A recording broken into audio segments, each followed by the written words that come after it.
So excited for our Google guest this week. She's a longtime friend of mine. She's the founder of Chronicon. Please welcome Nitika Chopra in a closet. I mean, I had this perfect spot all set up, and then, Manhattan construction just got in the way. So here we are in my closet. We had to mute your beauty so that we could be like, hi.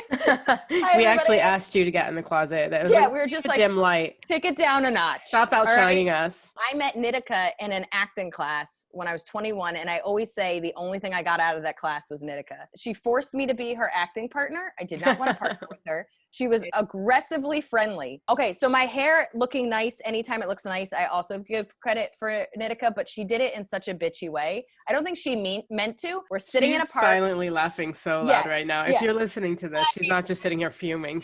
It's horrifying and just exciting. So we're sitting in a park reading a scene, and then she goes, "Can I help you with your hair?" Like she was like, "Can I help you with your hair?" And this is the thing, I was so offended. At the same time, I desperately needed the help. I hated you, but you changed my life. And then you forced me into a friendship that I am always grateful for. Is that over the years I've learned that my direct, Aries, New Yorker, just zero filter needs to be wrapped with a little more love. So I learned how to do that, but oh my God, it was a process. So now that I think about it, you've both taught me what to do with my hair and dressed me. I'm so proud of this claim to fame. Forget your actual accomplishments. How do you help Liz is all we're going to focus on today. They need to know she's changed my life, and maybe she's helped others, but it started with me.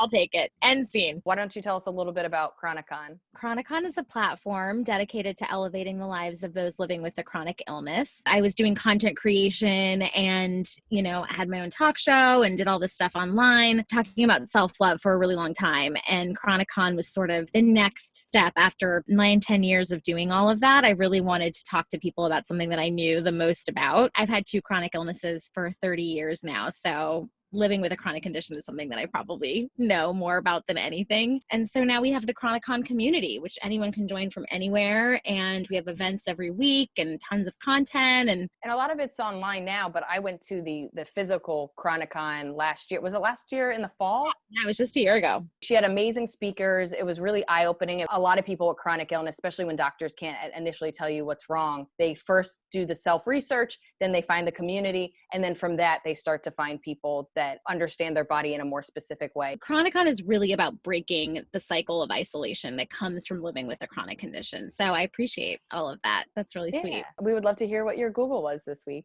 How many people have a chronic illness in America? In 2019, the National Health Council stated that there were 133 million people in just America alone. So that's 40% of the population that has a chronic illness. What is the number now? Because especially after the pandemic with COVID and everything, they thought that it was going to be 157 million by the end of 2020. But that was before COVID. And so I'm just okay, what is the number now? Where are we at? Always keeping in mind that number is not, to me, an exhaustive number, because there's so many people that, especially women of color, they're at the top of this list who are not believed at doctor's offices. They take sometimes decades to get diagnosed. Also, just people don't always have resources to go to the doctor to get a diagnosis. So there's so many complexities within that number. I don't even fully understand, and I don't think doctors do either. What are all the different things that come with having COVID? If it was projected to be 157 million before COVID, that was going to be the number at the end of 2020 before they even knew about COVID, I'm just afraid it's going to be 180 million or something. Yeah. I think in general, we've learned that community is so important to just feel less alone in the symptoms and the disruptiveness of any illness, let alone a chronic illness.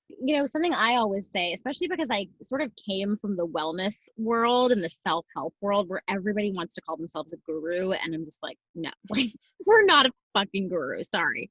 I feel this is the only podcast where I would use the F word. I don't know if you did great.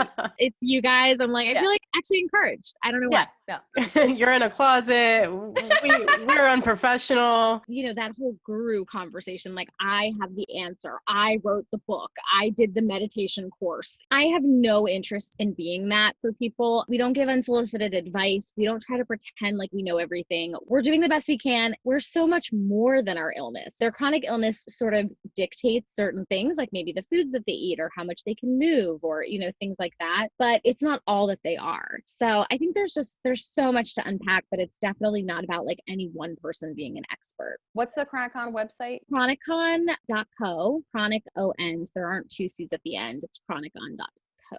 Thanks for coming on. It's so good to see you. All right. Bye, guys. Bye.